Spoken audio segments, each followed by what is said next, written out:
Okay, welcome everybody to the May 2022 Microsoft 365 Modern Management Meetup. So as you can probably tell from the main screen here, Stephen and Ben are missing in action this week. So they're not actually missing. We know where they are. They're both in different North America time zones. If anyone knows US time zones and geography, is Colorado like Central Time or is it Pacific? I'll assume it's Mountain East. time. It's got Sorry? its own time. Mountain time. Okay. Yeah. So it's like Adelaide. It's UTC -6. Oh, okay. Okay, so it's not like Adelaide. It doesn't have that Oh, weird actually, no, half it'd be hour. -7 now. Wait, I'm trying to remember. Yeah, it'd be -7, so it'd be the same. Yeah. Yeah, so they'll be back on board next month. So I made sure that it was a topic that, when we're sort of throwing some ideas behind the scenes, probably 2 or 3 weeks ago, it's like, okay, I'll sort of come up with some things we can cover that, that aren't necessarily things that the two of them have to really jump into. So it should be pretty straightforward to go through. So probably just the first thing is, I think everyone we've got here. Let me just sort of make sure everyone's attended previously. Is that right? Yeah, well, yeah, Quack, I kind of know that you have. Yeah, I'm pretty sure that this is a familiar group, so we don't need to worry too much about the introductions then. So just the other things, just quickly, event plans, then we'll jump into Defender for Endpoint, and then something that is not probably impacting too many of you just yet, but there are some longer term implications, and that's some of the changes that are occurring behind the scenes with Office channels. So they're not changing the channels, they may be changing the channel you are currently on with very little notice potentially.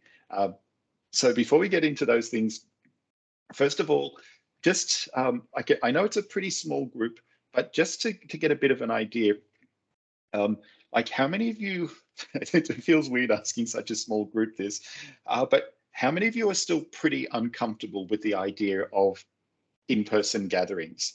So how many of you are still thinking that that's something that you want to try to minimize? Versus, is anyone saying, I've had COVID, or it's inevitable, it doesn't matter what we do, we're all going to catch it. So I just want to get an idea of where people are at, just so that we can start thinking about, whether we release the room booking that we've got at Reactor in the city.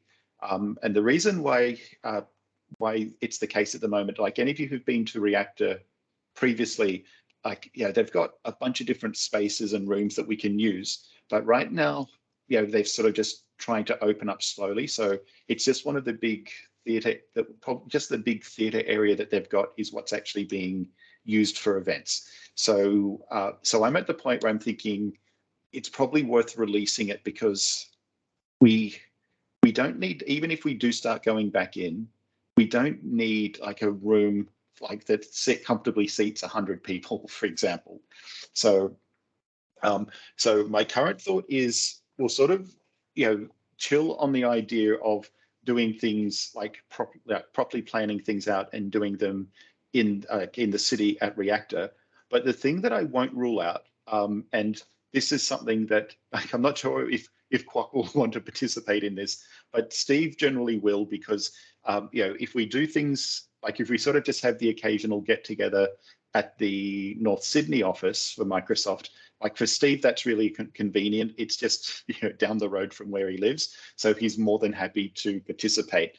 So what I'm thinking with those is maybe like the months where we know that Ben's probably going to be in town as well, it might be a good idea to don't tell people where Steve lives. We don't know if anyone here is stalking him. Yeah, at least he didn't give the direction and what direction and what corners to take. Hey, I didn't say he lived in the same suburb. I just said he lives near. Yeah. but I guess within 500 meters, you'd actually have a few different suburbs within 500 meters of there. So he actually lives in Sydney Harbour. He has gills. That's why he nearly always has a beard, is because he's very self-conscious about his gills that allow him to breathe underwater. Okay, yeah. So what we'll probably do then, and I think this is just something that's going to be pretty open, is like when we have things at North Sydney, probably the downside of that, and it's kind of like flashbacks to the old Microsoft building in North Ryde, but it's even worse because like anything after hours in a secure environment is a bit of a pain, even if it's just opening doors when you can see people out the front. When you're tens of levels high, and having to send someone down every few minutes to check, it's a little bit problematic. So when we do that kind of thing, it's probably going to be a little bit more intimate, like not uncomfortable intimate, but smaller rooms, a smaller number of people, just to make it a little bit more manageable. So that's the idea. And yes, so Andy, yeah, the reactor in Sydney.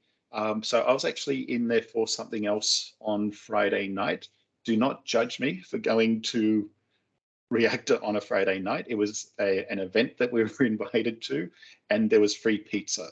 So basically that means it was okay for me to attend. And that was where we did the last in-person one. And they've basically been going through and basically been enhancing everything in the room to make sure that that doing hybrid events is something that's not awkward for everybody involved, which is what tends to happen sometimes with with in-person or when you do hybrid events. So I guess just there, like the other thing that I was, and this is something I've been thinking about for a while, but obviously COVID has definitely thrown a spanner in the works for this, is so not trying to commit people to playing any particular role here, but just with the the option that we'll have once reactor really does start ramping up, is if we want to do things like weekend workshops or a Saturday afternoon or morning workshop where we just sort of have someone go through something and basically just make it a bit more interactive, maybe when people are a bit more comfortable doing that. If there's something like that that would be of interest to you, whether it's 100% related to the stuff that we cover during these, or if it's something that is somewhat related that you think is probably close enough related that it's worth looking at. Because once we start getting access to facilities again, we might as well try to take advantage of them when possible. So just sort of think about that. So Kwok, I'm not going to say, hey, do you want to spend a Saturday with me? Yeah, and I think I already know Steve is probably going to be, yes, I think Steve will see, now that Steve's a full-time employee at Microsoft, I think we'll find that he's probably going to be less willing to give up his weekend for his employer as opposed to for his MVP status. Now, I know Steve's not going to listen to this, so this conversation never happened. And I'd say, same for you, Rocket. No expectation of Microsoft involvement apart from whoever from Microsoft is going to be at Reactor that day anyway. So let's then kick over to just some of the changes that have occurred with Defender for Endpoint plans. It's only 2 slides, but I just wanted to cover off a few things that are potentially going to cause confusion, and also to give you a bit of ways that we can sort of boil it down a little bit more easily here. So remember, going back, let's say, was it 6 months, 7 months ago, we actually had something called Microsoft Defender for Endpoint. And that was all we needed to know. It was Defender for Endpoint. And then they said, hey, not only do we have Defender for Endpoint, we're going to turn that into Defender for Endpoint P2, but we'll also introduce a lower cost version P1. But then someone said, hold my beer, can't we introduce a third option? Now, this is, again, I know this is some of the stuff that drives people crazy. It's like, why does Microsoft have so many different versions of things? And my response to that is 3 is nothing. If people are complaining about 3 different versions of something, it's like, oh, you need to get out more. There's, so obviously everyone would sort of, a lot of people would prefer to have one, but as soon as you start doing some of these different segmented SKUs, you end up with some pretty interesting things you can start doing around different price points. So if we just start off looking at the Defender for Endpoint plans here. So just with this first slide, we're just really talking like, I guess mostly here, like we'll sort of focus on these plans as being your Defender for Endpoint, as in the client licenses. We'll keep the server licensing out of it until the next slide. But just the thing that I want to highlight here is that over here, we've got Defender for Business. Now, at first I was thinking, why did they call the SMB version Business instead of calling it, something like Defender for Endpoint Business Edition or something like that? And it's like, hang on, they're just trying to keep it simpler. And I think one of the other things with this is by avoiding calling it Defender for Endpoint, it means that people who really should be looking at P1 or P2 aren't going to get distracted by something that's not necessarily going to be appropriate for them. Now, I guess one of the challenges that you've got, though, is Defender for Business, I think, comes in a bit cheaper than Defender for Endpoint Plan 1. And as you can see, it includes a lot more. So it's actually, it's closer to Defender for Endpoint Plan 2 overall in terms of the functionality. Now, I guess the big gotcha that you've got with Defender for Business is that it's limited to 300 seats in your tenant. So it's really the play that Microsoft makes with the, what were the Office 365 business plans, like that have all been rebranded as Microsoft 365. But one of the things that, caught me by surprise with this was, how much functionality that they're including, that if you've already got Microsoft 365 Business Premium licensing, that this is something that is now lighting up inside of that tenant. So that was something that, like, I thought was, really impressive. Now, when you start taking a look at some of the, I guess, the common things that they don't have versus Defender for Endpoint Plan 2. So basically, the threat hunting and 6 months of data retention.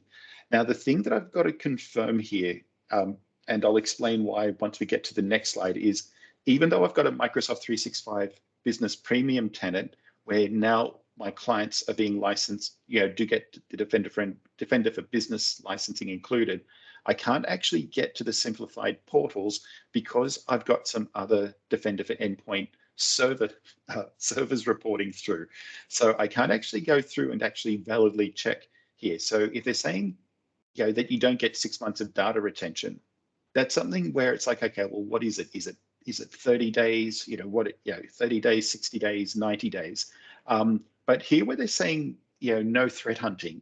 So I want to dig into this further because it's sort of making me wonder, like, have they just completely hidden the threat hunting or restricted access to that threat hunting UI that you'd normally get, where you can just drop in and start running your KQL queries? So I don't know if it's both of them have been removed, or it's more that the data retention. So that's something that I've got to jump in and take a look at just to figure it out a little bit more. Now, in that case, if we ignore the threat hunting piece, the 6 months of data retention, that's kind of an easy one to go, oh, okay, if they're not giving you 6 months, it's just a cost-cutting measure, just in terms of the overall storage. Now, I guess the thing that if somebody who was saying, look, we really want Defender for Business and Defender for Endpoint Plan 1, but we want threat hunting and we want 6 months of data retention, you can get that. And you don't need to go up to Defender for Endpoint Plan 2. Instead, just go through, connect it into Sentinel and start ingesting it. Or even there, you wouldn't even necessarily have to pull it into Sentinel. You could just push it into a, let me just verify this. Let's just jump in here. I haven't looked at this UI for a while, so I just want to make sure that what I'm saying is still valid. And this is something where if you've got any insight into some of the things I'm about to talk to here, anything that you're publicly allowed to answer, please feel free to do so. So the thing that I wanted to, now I've got to remember, what did I want to show? okay, in here. Okay, so over here with the streaming API, so notice here that I've already got this environment connected into Sentinel, but I wouldn't necessarily, I don't think I'd actually, oh, okay. Okay, this has answered that for me. I was thinking I wouldn't necessarily need Sentinel to do the integration. I was thinking, could I just push this through to a log analytics workspace? So any of you who are used to working with Azure and jumping into diagnostic settings for services and saying you want to push things through to Event Hub, Azure Storage, but you'd also get the third option. I think now there's 4 options, but the third option would normally be log analytics. I was thinking we could just push this straight into log analytics from here. So Eddie, it does. Okay. So yeah, so I'll show you my one in a moment, just to sort of show you that because I have previously connected servers in via Defender for servers on Azure, I get the full experience, and it never actually disappears. Even if I haven't had servers sitting in there for 2 or 3 years, the experience, I was still able to get into, previously securitycenter.windows.com and now in Defender. So in this case, then it means that, so the reason why I was thinking that maybe you might want to think about log analytics here is if someone just wanted to do the queries, then log analytics would be cheaper potentially, or would be cheaper than Sentinel. But for a smaller org, the ingestion costs just should not be all that high. But it kind of, now that I'm sort of realizing we can't just push it into log analytics, the problem that we've got here though is that if we take a look through here, so just off the top of my head, I'll admit that knowing these things is quite sad, but I'm proud of that. So things like alerts are going to be ingested into Sentinel free of charge. But under devices, most of, if not all of these device options in here are all paid ingestion events into Sentinel. And this is one of the benefits if you've got P2 is you can keep this data over in your M365 environment without incurring ingestion costs into Sentinel. And I'll drop a link into chat in a moment just to sort of show you like where that information comes from. Now down here, some of these things around apps and identities, some of them will come through as free events and some of them won't. So let me just grab the site docs, Microsoft.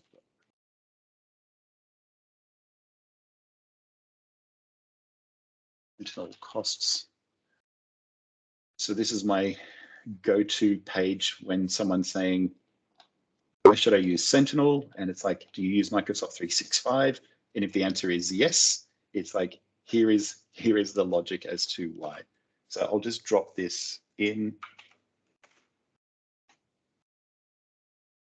Okay, so in here you can see that all the things that come in for free. So your Azure activity, your identity protection pieces. But basically, in that case, it's because it's coming in as a security alert. Now, the thing that's kind of weird, and I think like the only logic I can really think of around this as to why, so basically this is like audit activity that's not necessarily security or alert related, but I think it's just like a nice freebie to entice you into the world of Sentinel. But otherwise, once we start getting past free, you'll see like things like security incident and a security alert for devices, etc., will come through for free. But then these other things are coming in as paid. And even when we get down to Defender for Cloud Apps, security alerts are free. But if you're just using Shadow IT reporting through or app discovery, then that's paid because yes, there's a security component to it, but it's not an incident, it's not an alert, for example. So in this case, there would be additional ingestion costs, additional long-term storage costs, but the reality is that I think probably just getting people over to Defender for Business to begin with, and then if people don't realize that, and you've also got to think of, and Eddie, this is not me having a shot at you. This is me having a shot at a lot of other people. But if you think about the vast majority of the people out there who are either using the like M365 Business Premium or supporting people using that, I'm going to hazard a guess that they are not jumping in and basically running their own KQL queries against what's there. Instead, they're just looking at the incidents and alerts that are being generated. So I kind of, yeah, so while the threat hunting not being there, I guess it's a matter of, yeah, you've got the option of pushing it into Sentinel if you really, if you really want to. Now, let me just check my M365 business tenant. So I just want to check, I'm just looking at your image to see, okay, so who am I? Okay, that's the right version of me. So if we show all over here, okay, so let me just check your UI. So so Eddie, so I've got those two screenshots up over on my other screen. Where's the, oh, so you've got a, oh, hang on, no, that's your tab view. I'm just trying to figure out. Okay, yes. So if I jump into, yes, security, what did I open? Oh, there's Security Center over here. Yeah, so over here, if we take a look at Security Center, now this environment, and let me just sort of highlight this for you. If I jump into Azure, you'll see that like this is effectively an artifact from previously having Defender for servers enabled in here. I was just making sure, thinking I'm in the right tenant. Yep, so in this one, you'll see I don't have any subscription. So obviously I'm not consuming anything in Azure in this tenant. But if I jump back over to M365 security and we jump in here, you'll see I'm getting advanced hunting and custom detection rules and basically getting the 180 days, etc., because of something that was enabled in here previously. Like, so I was kind of been waiting for this to time out to see if it actually, that functionality disappears, but it just does not look like it does.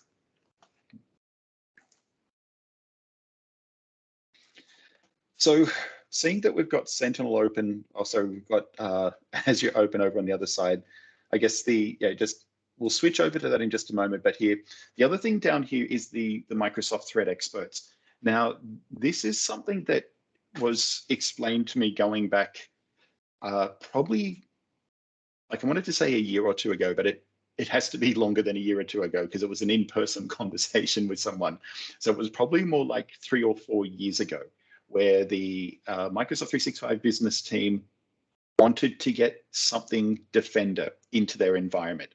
And I think one of the big challenges that they were facing, or there were a couple of challenges. The first one was that the service wasn't really, you didn't really have an ability to start slicing out different components and make them available to certain groups of or certain types of organizations.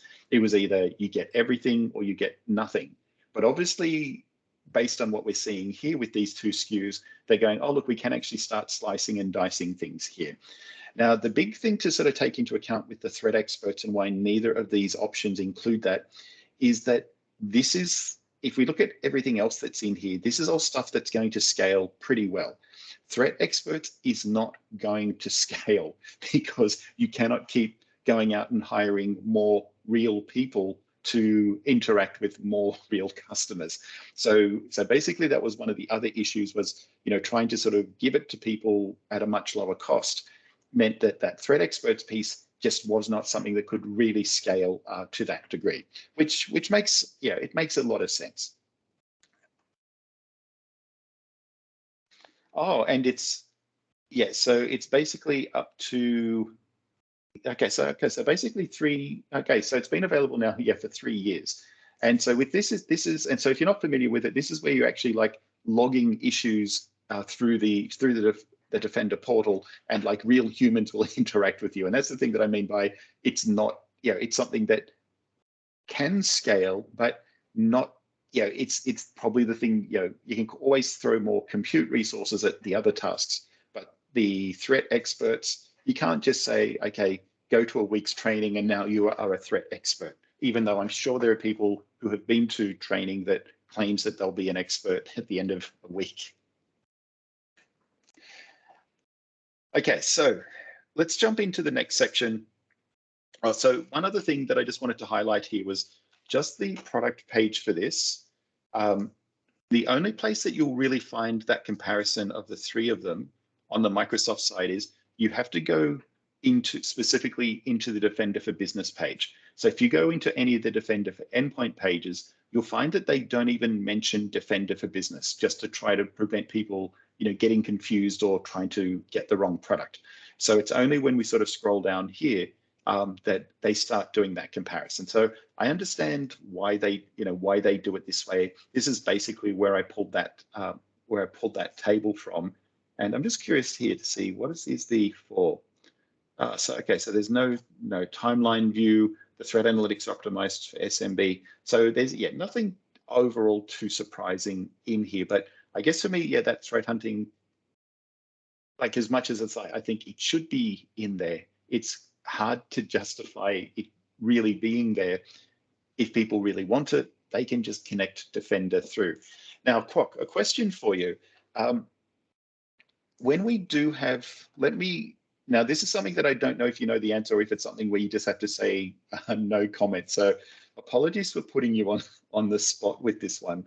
But if we, let me go back to that other, the shonky tenant that does things. So this is a subscription that I've had for like 4 or 5 years now, and it's kept running, and I've never paid for the licensing of it. So happy me. And it's just like one M365 Business Premium license in here. Now the thing here is if we just sort of jump back into settings, and we take a look back at the M365 Defender streaming API piece. Have you ever seen anything mentioned anywhere about this isn't, or this is part of the story, but like I look at this and then I look at what we get over here in terms of advanced hunting, and it just screams to me that there's kind of like a super secret log analytics workspace sitting underneath this. Have you ever seen any reference to that being the case? Like I know they could be using ADE instead, for example, but it just it's like if it walks like a duck and talks like a duck, it's probably a duck, even if we're not allowed to call it a duck. So so just sort of be aware though that if you're trying to take your Sentinel queries and bring them across to here, some of the things you might find that some of them won't work because of some of the different table names you might have across them. And even just for things that are coming straight out of M365, you might find that or M365 Defender, you might find there are some things where, especially when it comes to some of the device tables, that you can't just plop a query from Sentinel across to here or vice versa. But a lot of them do work though. And it's KQL, so easy enough to go through and edit. So any thoughts on that one, Kwok? Even though I know the answer is that it doesn't matter because they're not telling you that you are getting it or that you're not getting it, but it just seems a little bit too suspicious that it's so close to a log analytics workspace. Yeah, so I don't know myself, but I was going to suggest we have a PM, or we have a program manager called Jeff Cook in Brisbane that is similar to Steve's role, but focuses on the MDE side. So while Steve's doing managed desktop, so we could maybe invite Jeff, and he can share what he can about that. Yeah, because that's all he does. He lives and breathes MDE. Yeah. Okay, yes. So we should. Yeah, I think he's been involved in some of those like half-day training things, hasn't he? He has. You're right. Yeah. And being in Brisbane, so he's aligned to the time zone, makes it easy. For half the year, we've got him aligned. Right. Correct. Otherwise, it's that massive 1 hour difference. Yeah. So I'll defer to him. Yeah. Okay. So then the second part of something that's changed with just ways you can get Defender is now over in Defender for Cloud. If any of you have enabled the Defender for Servers workload protection in the past, so that ends up costing roughly like $20 Australian per month, which if someone is really just enabling it so that they can get Defender for Endpoint, it's it's basically going to cost you, like, I think it's like, that's going to be like 3 times the price of just getting a Defender for Endpoint license. So with the new plan that they've enabled in there, and I think I only noticed this like in the last week or two, so it's it seems to be a fairly recent change in here. But with the P1, it ends up being about, I think, about 10% more expensive if you run it for the entire month. But you still do get a couple of extra, a few extra things as in here, because you're getting that information not just going through to Defender for Endpoint into M365 Defender. You're also getting some additional capabilities inside of I was about to say Security Center, but Defender for Cloud. But if you start taking a look then though at what we get through the other areas, if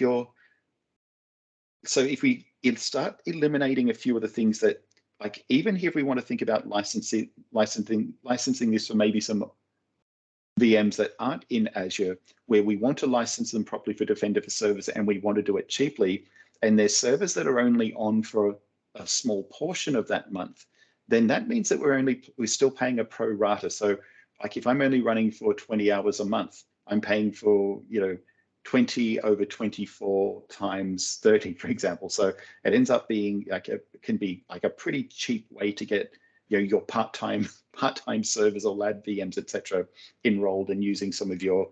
And I guess the other thing here is we're using like internal usage rights on our Azure credit, as opposed to it being something that would be maybe an add-on we'd have to add to our own M365 subscriptions.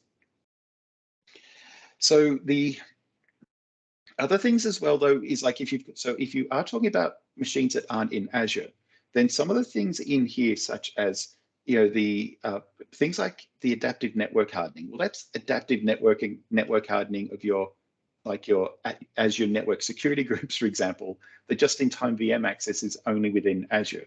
So as soon as you've got VMs that are living outside of Azure, this is something that might start making a lot of sense for you. Now, once again, though, we end up back at a log analytics conversation, believe it or not, because I did some calculations on that log analytics. So if we've got a VM that is generating a ton of log analytics traffic, we can get up to that 500 meg free per day, should say per day in the table. And once again, it's prorated, but we can get up to like $58 US, I think. I think it's 58, 58 US dollars. So that's somewhere, what, 90, let's say 90 Australian dollars of log analytics ingestion per month through that $20 plan instead. So depending on what your requirements are, it might make sense still to go for Defender for Service Plan 2, because it doesn't really go through and say it's 500 meg from that VM. It basically says you get 500 meg of free ingestion against that workspace. So, and this is stuff that I'd hate to actually be trying to price this stuff in an environment where people don't already have a good idea of what they're doing, or how much data they're collecting, because there are so many different paths you can go down in terms of trying to figure out what's going to make the most sense price-wise. Okay, so that was just the quick part where I just wanted to go through some of these changes, and this is one that, like, especially if you've got like a pretty minimal free monthly Azure credit amount, for example, this could be something that could be quite useful for you. Now, let's switch gears. Let's see what triggered the main topic for today. So, so apparently so I got this email. See, it even has me in here. So I got this email on the, basically, it was on the 27th of April, telling me that by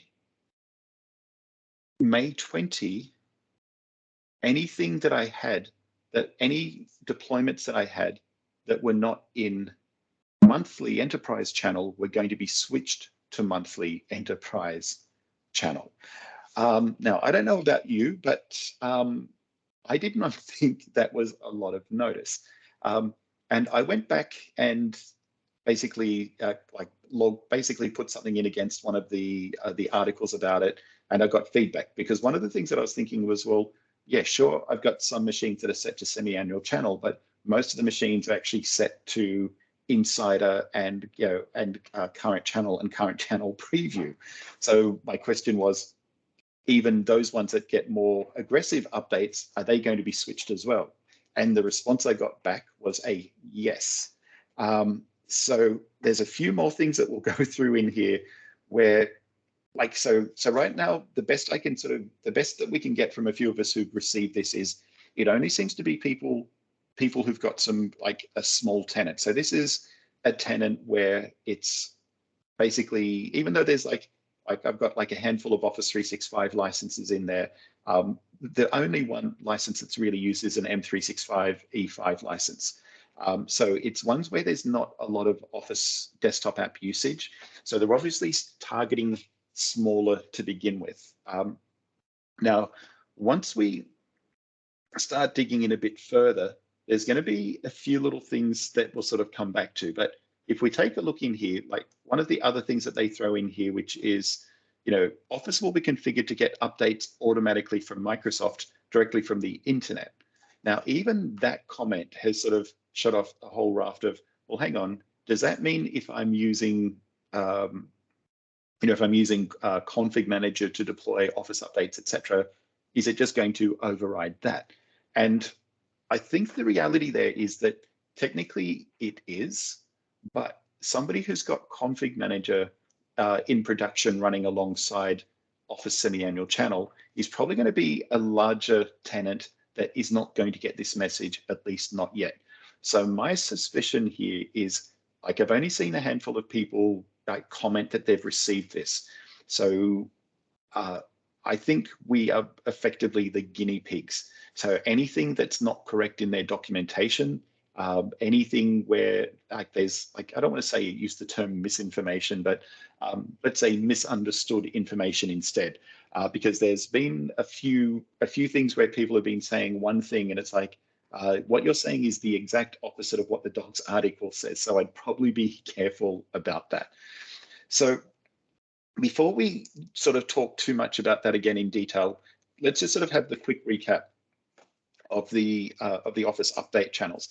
Now, I won't spend too much time on this. I'm sure most of you are probably already familiar with this. If you're not, just raise your hand or let me know. But based on who we've got on the call, I think we'll probably be okay here. But what they're basically doing here is saying, if your tenant is notified of this, it doesn't matter. So far, the only thing that will trigger your tenant getting notified is if you've got people on semi-annual enterprise or semi-annual enterprise preview. Now, the thing that concerns me here is, if somebody is on preview, to me, that's not something that they would choose by accident. They've probably chosen that one for a very, very specific reason.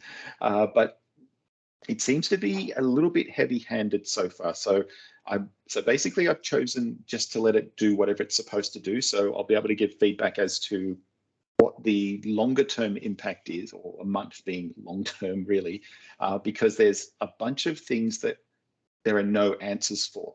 And I'll cover some of those off as we go through. So what they're basically saying here is you're not going to get the big update twice per year. We want you to get lots of smaller updates, or you're still getting the same number of updates. You're just getting more regular feature updates as part of your monthly updates. So overall, I think there's definitely benefits in getting people across to monthly enterprise and trying to give people a bit of a push. But I guess it's important to note, and you'll see this, is people can opt out of this. But they say, hey, what are the reasons for doing this? So just sort of a quick, this is a table where I had to pull from two different sources from this.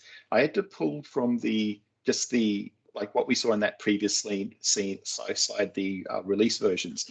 So basically things like your current monthly enterprise and semi-annual, including preview. Now over here, current preview is a bit of a weird one, because even though it's classified as Windows Insider, it is actually a supported version. Now, the beta version is, this is one where anyone or basically, if you remember the term insider fast, that's what the beta channel here is. Now, this one, so in some ways, like beta channel is more predictable than current and more predictable than current preview. Beta channel is effectively you're getting a new build pushed out to you each week. So once a week, every week. So depending on whether the week has got, four, or depending on, what the days of the month, that's going to determine whether you get 4 updates per month or 5 updates per month there. Now with current and current preview, I won't go into these in too much detail because, probably at this point, it's probably just worth focusing a little bit more on monthly enterprise. So monthly enterprise ticks a lot of the right boxes. Basically patch Tuesday updates, etc. Now the thing that we start getting into problem areas for some people is going to be once we get down to that support duration. So 2 months of support for any enterprise build. Monthly enterprise build versus 14 months for any semi-annual enterprise build. Now, this is where I think we're probably going to see most people, probably opting out for this reason as opposed to some of the other reasoning where, if let's say if Microsoft tried this a few years ago, then there would have been things like, more of an outcry about add-ins or macro compatibilities, et cetera, et cetera. But I think they probably, every year that those issues become, smaller and smaller. But the 2 months versus 14 months, that is something that, like, I'm pretty sure for most of you, that is something where that is not what some of your, those of you like maybe in your own environment or in your the customers that you manage, that is probably something that's getting a little bit outside of people's comfort zone. But I think a big part of that, it's just people getting used to the cloud rate of change. Now, an org that's already gone through the process of, if they've been running like O365 Pro Plus for years, for them, this is probably going to be less of an issue because they're just used to the idea of updates, etc. But for somebody who has just moved across from Office Perpetual over to M365 apps, and they said, oh, look, semi-annual enterprise is the thing that is closest to what we had before, therefore it's the one we like. I think that's where we start running into some issues with that. So I'm just seeing Eddie's typing in, so I'll just give a sec.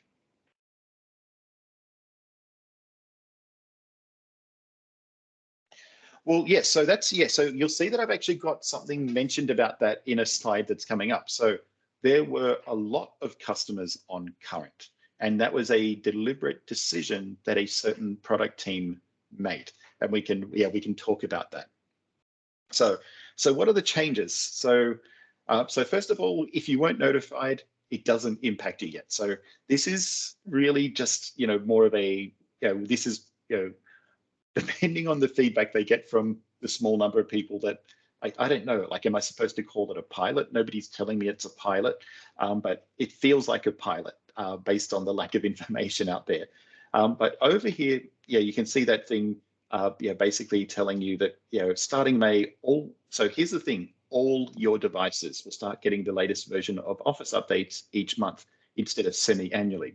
So this is why I sort of, checked in to see, when you say all, do you mean all of my devices are going to be switched to monthly enterprise? And the response I got was yes. And it's like, even insider, etc. And they're like, yes. So let's talk about things that I haven't gotten an answer about. So what happens if I create a new profile after this cutover date? Does that mean that it will respect those settings if I'm doing something more aggressive or like, more frequent updates? So that's something that I don't have an answer for. I'll be able to tell you on the 21st or 22nd because there's a few different things that I want to test out here. So if there are any scenarios about, things that, I can test out when this does go live in my tenant, let me know so that I can just sort of add it to the list of the different scenarios that I want to work through with this. So even here, this, so even this bullet point, I need to update this. because it's not just devices on semi-annual channel. As you can see here, it's your devices will be switched to monthly enterprise channel. Now, here's where things start getting, this is where another level of problem starts to creep in. So regardless of the deployment type or management tool you're using, these changes are going to start occurring. So over here, like I just sort of took a screenshot from one of the pages. So down here, what you've got is these changes will apply whether you use Intune to install on your users' devices, or whether you use group policy or use a configuration manager to provide updates. So this is, I don't know about you, but there's some stuff here that, like, it's not scary, but I'd say I don't think it's been thought out well enough yet in terms of rolling it out to people and giving them X amount of notice. So it almost feels like it's let's see if we can get this to fly underneath the radar. But unfortunately for them, I'm one of the people who received this, and I think Michael Niehaus was also one of the people who received it. And there are a few other MVPs who also received it, because our test environments tend to fall into that category of things that are going to light some of this kind of thing up. Now, we can revisit a few of those things, and there's a few articles that we can jump in and take a look at to see if some of the wording has changed. But let me just, I'm actually going to do something unusual here. I'm going to start at this bullet point in the middle, because this ties back to Eddie's comment. So when Microsoft, and I think this was both with the Office 365 Business editions, which are now Microsoft 365 Business, as well as, or definitely when Microsoft 365 Business was introduced, it was automatically set to current channel. And my guess is that most people would not even noticed any difference between that. Now, probably the thing that would have been a negative of pushing somebody to current channel, which is now monthly channel, back then, sorry, it was monthly channel, even though they were telling you you'd get 1 to 2 updates per month. So they had a weird definition of month. But the logic there was that if you go back to when Microsoft 365 Business was, or now Microsoft 365 Business Premium was first introduced, they were, I'll use your term there, Eddie, heavy-handed in terms of what they believed the customer was going to be like. So they were saying, we want to be targeting customers who have completely let go of the past. So that means that people who've got ties to old Office extensions, that basically install a line of business app and it installs not something going through the Office store, but something that's actually getting installed onto your device locally. So they were like, yep, that's something that the people we're targeting aren't doing that. They also made another brilliant decision with the first version of Microsoft 365 Business, which was, and we also don't support hybrid identity environments. They backtracked on that one pretty quickly, because it's like, we're basically targeting a small part of the market, but we're actually making that part of the market even smaller by putting some of these other restrictions on. But I'm pretty sure that if you went through and sort of looked at how many people who got it, got the Microsoft 365 Business or Business Premium, and it was set to monthly. And remember, this was what's now current channel. So this is more aggressive than monthly in terms of updating. I don't think most people would have even noticed. And in a lot of cases, I'd say that it was probably something that actually smoothed things out a bit for them. The downside, though, was that, and like some of you might remember this if you were on Insider or Current Channel, etc., where it was almost like you knew when Office had been updated behind the scenes. Because I don't know about you, but I never get that that 3-day notification that it's time to shut things down on you, because we've been sitting here waiting. But it basically, what would let you know that the update had occurred was you'd get that, here are the new features in Word and here are the new features in Excel. It's like I don't know what any of the current features are. You don't need to show me more features. My learning about Excel stopped when the auto sum button was introduced. Okay, no, that's not true. I also quite like conditional formatting, but that's probably probably not too much more I could show you about Excel. Now, let's take a look at some of the reasons, why is a good time to do it now? Because, things like the old extension types, people have probably got fewer of those that are going to be problematic.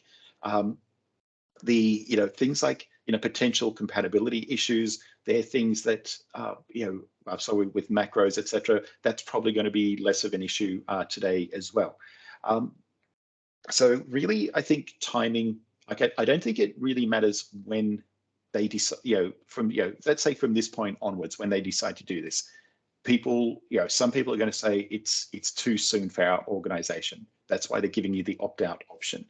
Now, trying to get people onto more consistent versions. So I think this is like some of the wording where they're going, look, we see that a lot of orgs have basically just got random, like it's almost like whoever was responsible for doing the deployment of Office that day chose whatever channel they wanted, as opposed to thinking about it, more across the whole organization.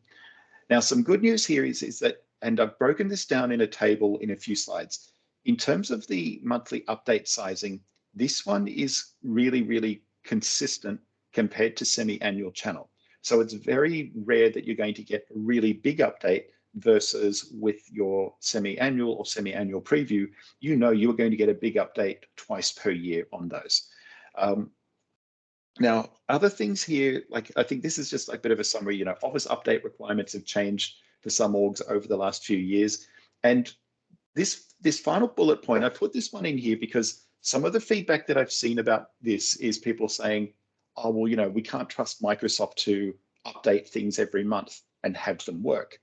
And with this one, I guess the important thing to remember here is if someone is comparing this to Windows updates, you have my permission to tell them they probably should learn how click to run works before they start assuming this is going to be like a bad Windows update as part of a cumulative update, for example.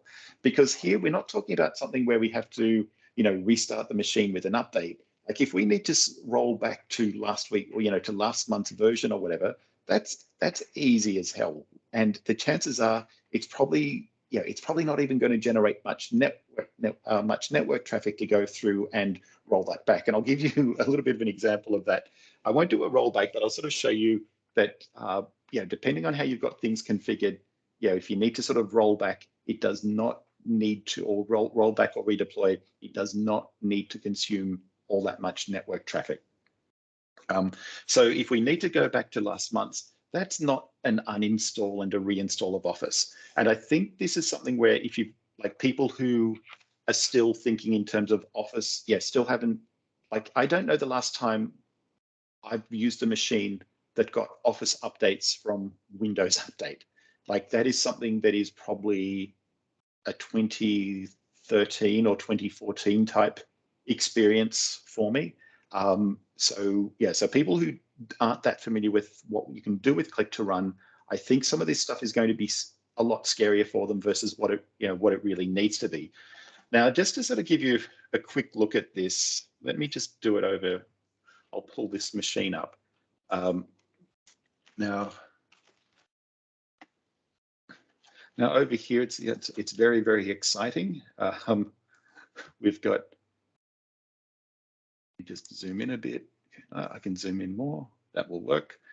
Okay, so over here, I've got the config XML files for all of the M365 channels.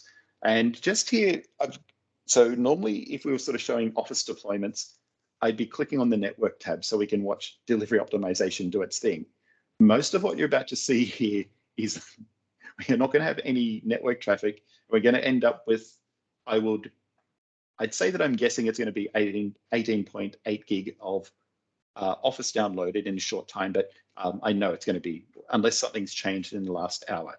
So let me just kick off the download of that. So I'll just let that run down here behind the scenes.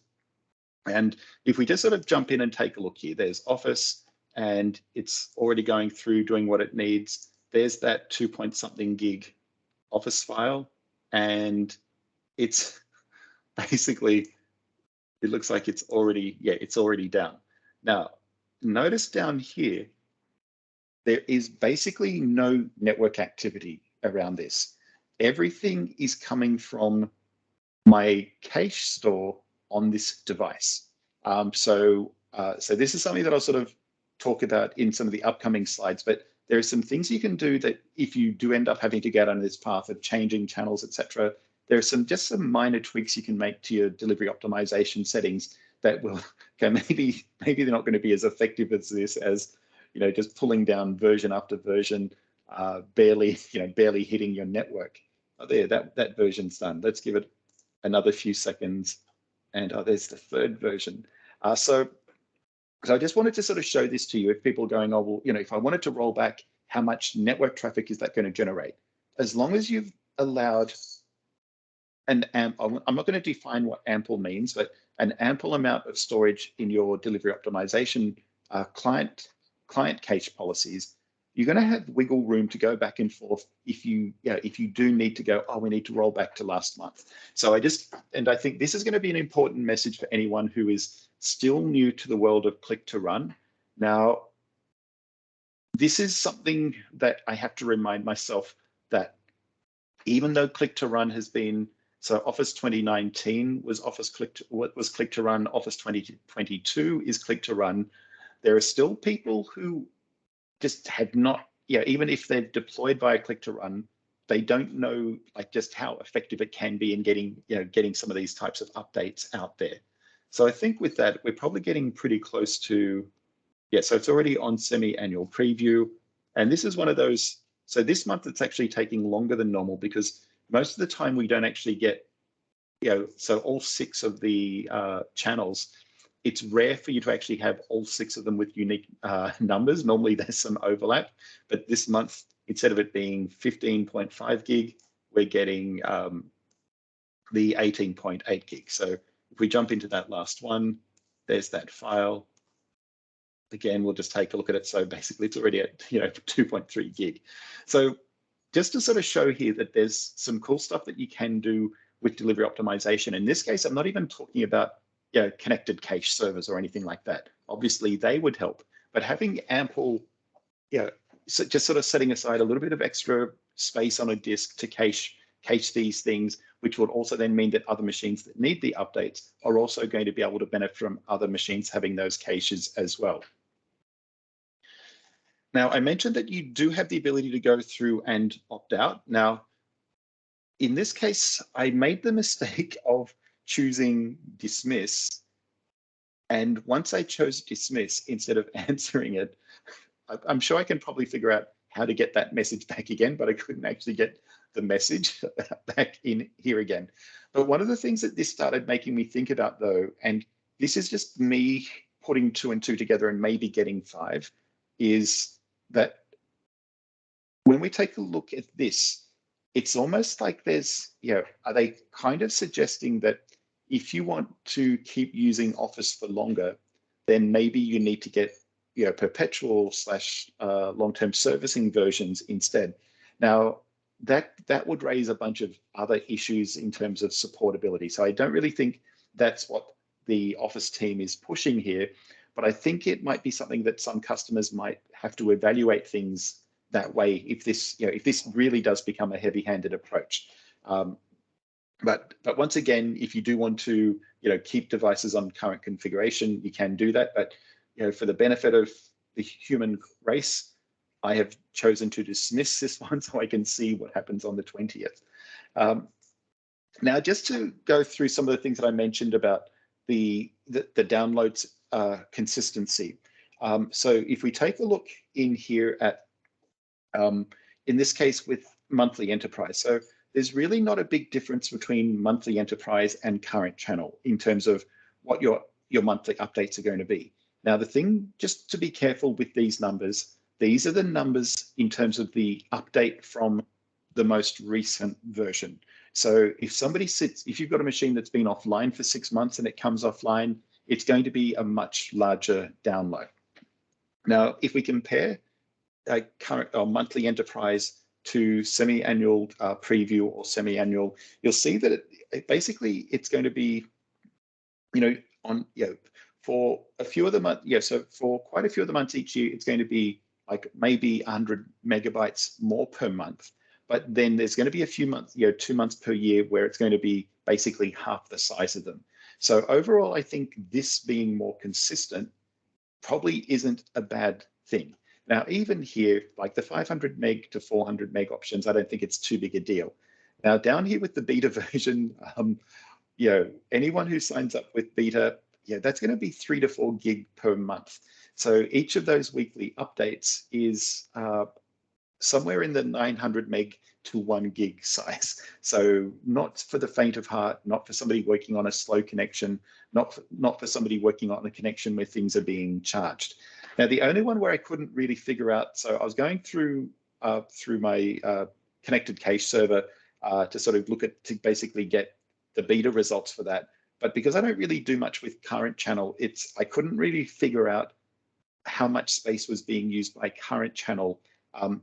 So with current channel, you end up with some weird kind of things where you'll get these interim versions that are actually so basically with current channel, you might get one or maybe two current channel previews before you actually get a current channel. So it's not a direct, current channel week 1, or current channel preview week 1 becomes current channel week 2.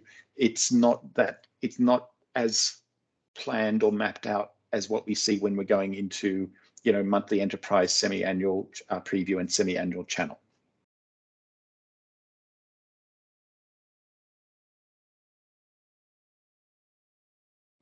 So if we take a look then at what the overall user experience impact is going to be,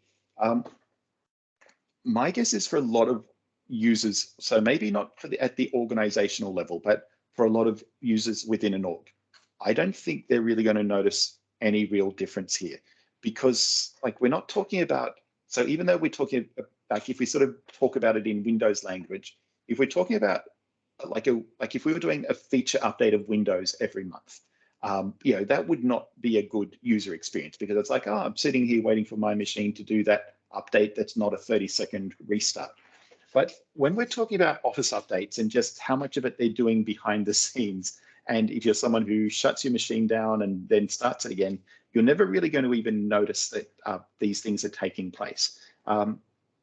But if you do need to sort of, if you don't have great internet connectivity, or your connectivity between your offices, etc., isn't great, just figure out what you need to do to just tweak your Windows Update for Business, your delivery optimization, connected cache settings, etc. So nothing. I don't think there'd be anything too exotic that you'd need to do about those. But what I'd say though is for that, if you do get this notification and you want to opt in, it's not that you want to opt in, you're not going to opt out is probably the better term.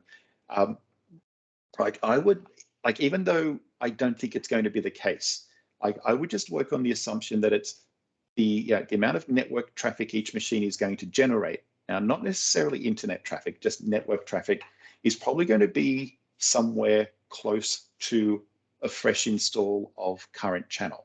Oh, sorry, not current channel, monthly enterprise. So if you're just doing a base install, but you're not installing Project, you're not installing Visio, you're not installing Skype for Business, you're not installing Access, you're not installing Publisher, then it's going to be a much smaller upgrade than if you're just trying to push everything out. So my guess there is, depending on which of those options you're going for, it's probably going to be somewhere between maybe 1 gig to 2 gig in terms of that. So if that's something that you think is going to impact your network infrastructure, maybe something where you need to start thinking about some extra throttling, etc., during that initial transition period.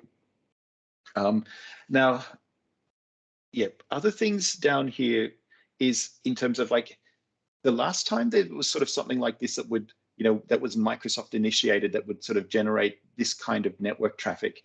We're basically going on the Office click to run side. It was going back to when the code base for Pro Plus switched from the 2013 code base across to the 2016 code base. And basically at that point in time, I think Microsoft was saying it's going to be a 1 to 1.5 gig install or download per machine. So that's why I sort of think that saying that, that 1.5 to 2.5 kind of number, or 1 to 2, depending on what components you've got installed, is going to probably still be fairly similar. Probably just a little bit more though than what what we've got here. So the slide that I haven't put in here is so I don't have any other slides I wanted to go through, but there's a few more things, and I want you just to sort of drop in things into chat about scenarios that, that you think could be important with this to test out. But let me just jump out to, we don't need the email message anymore. Let me just jump over to, okay, so here's the web page that goes through that. And down here, just sort of notice, first of all, it's saying, look, or even though it's saying, look, if you didn't receive the notification, it doesn't apply to you. Maybe it doesn't apply to you yet. So there's a few things in here. Okay, so this bit here. Okay, so I think I may have triggered this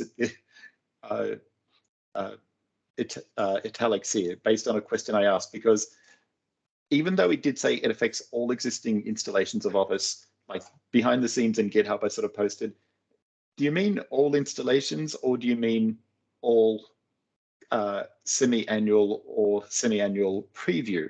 Because to me, so even though on its own, all existing installations does mean all of them, I was thinking there's no way that they'd be targeting things that weren't the things they were trying to target. But yes, it is. And so the other thing as well then is if we, so here's that, this is what I included in that screenshot earlier.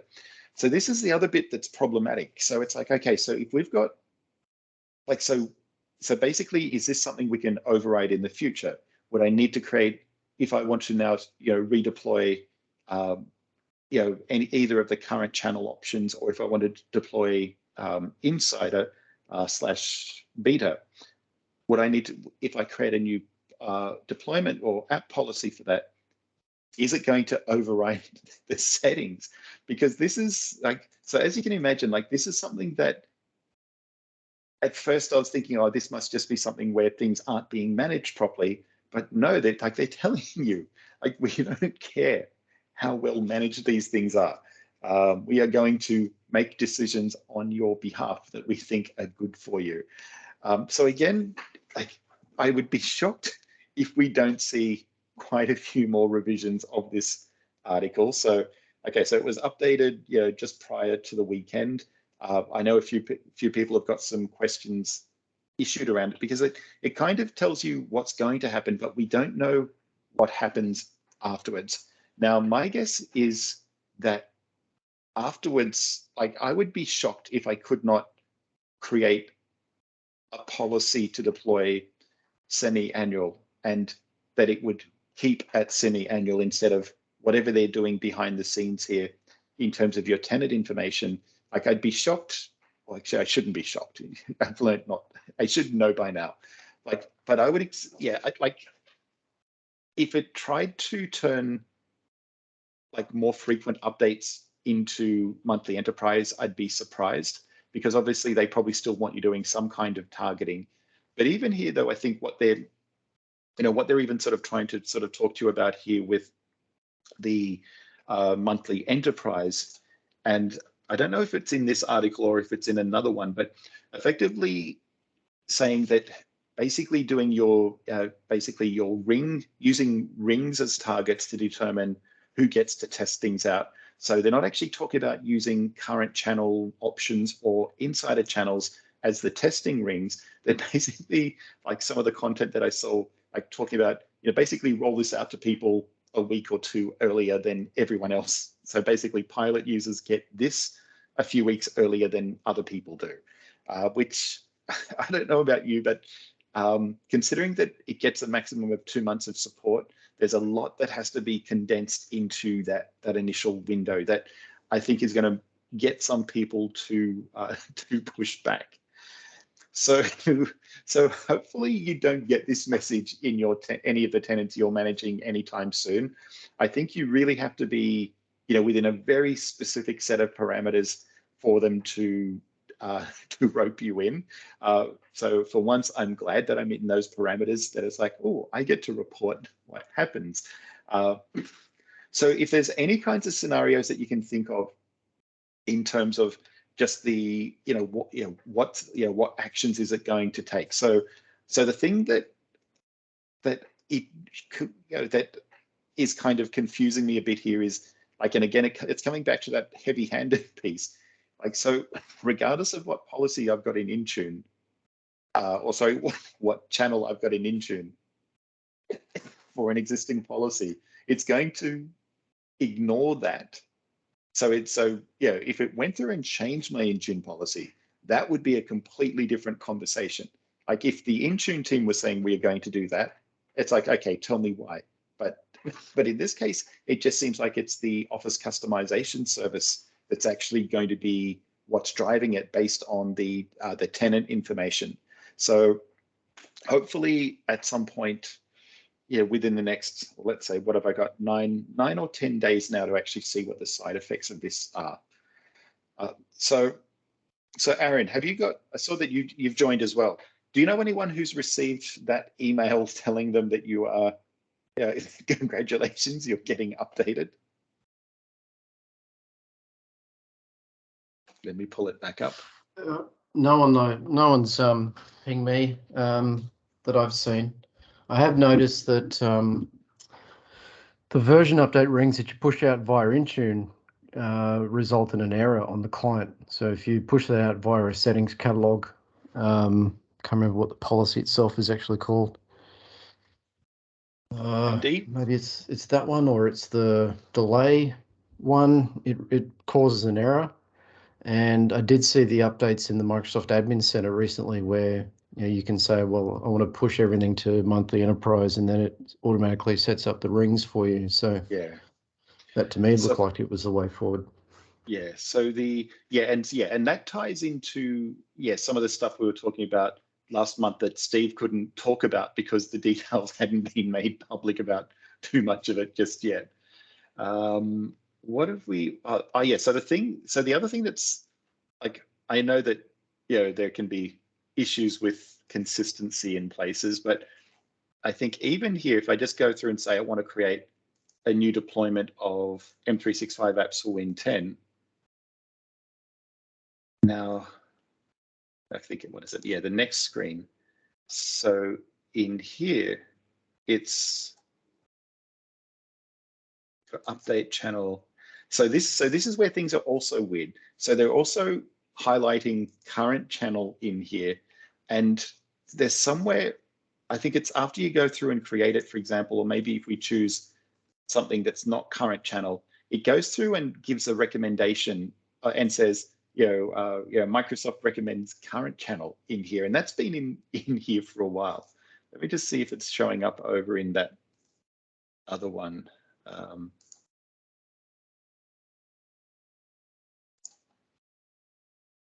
Okay, now of course now I can't think of where that option shows up, but it appears somewhere in here where they're basically telling you. Click on the apps node. On the left. It's not even in there. Just click straight on your apps node in the left on your left sidebar. There it is. So I knew it was in here somewhere. So even that recommendation, it's like, but this has been in here for quite a while. And I think I was bugging Steve about it, going, why, Steve? Tell me, why are they recommending that? Maybe that was supposed to be monthly enterprise and the message got mixed up somewhere, because that would make more sense as kind of getting people used to the idea of monthly enterprise being what they need. Whereas current channel, I don't have an issue with it, but I know a lot of people do because of the lack of predictability.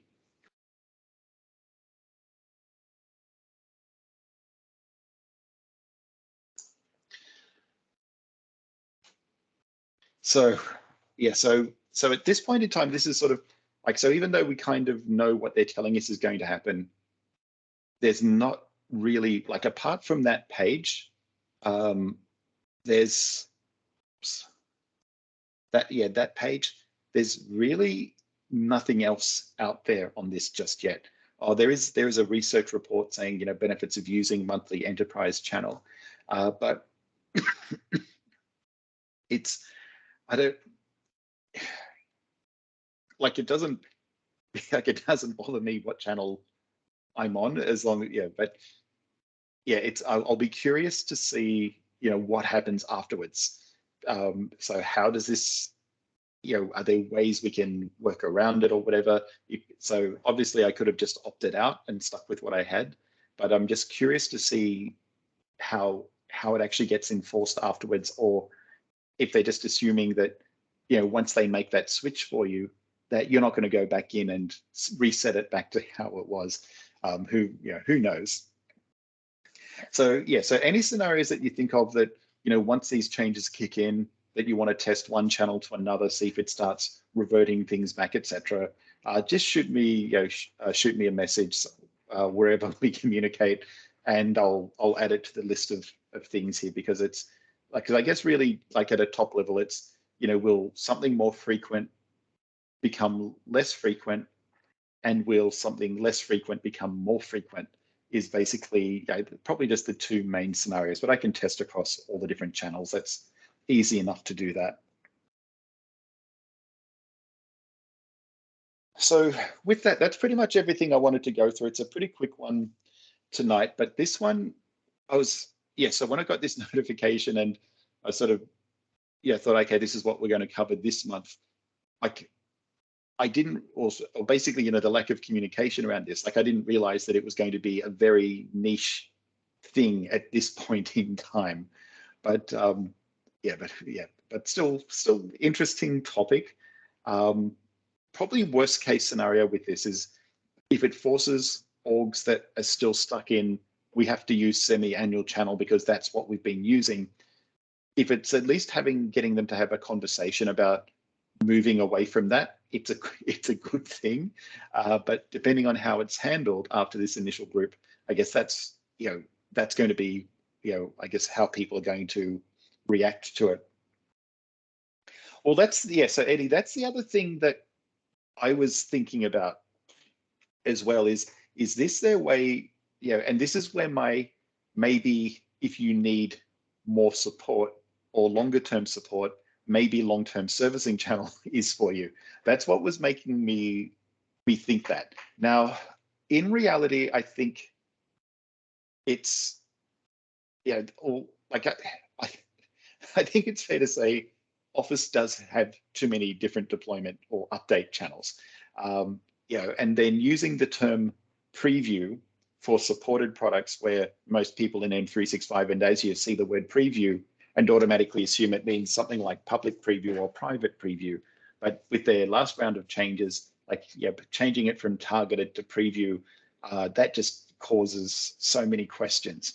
So it wouldn't surprise me if they were, reducing the number of channels, but it's as to whether they're getting rid of the semi-annual, like maybe they can just do what the Windows team did and said, let's get rid of current channel preview. Let's get rid of, basically, let's get rid of what are effectively the targeted versions.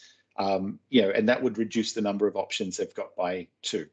And just use that advice saying, roll it out to one group 3 months earlier than another group if you want to treat it the same way that a targeted release would have. So it wouldn't surprise me if they are talking about consolidation. I would welcome that. It would make some of my conversations with people much, much easier.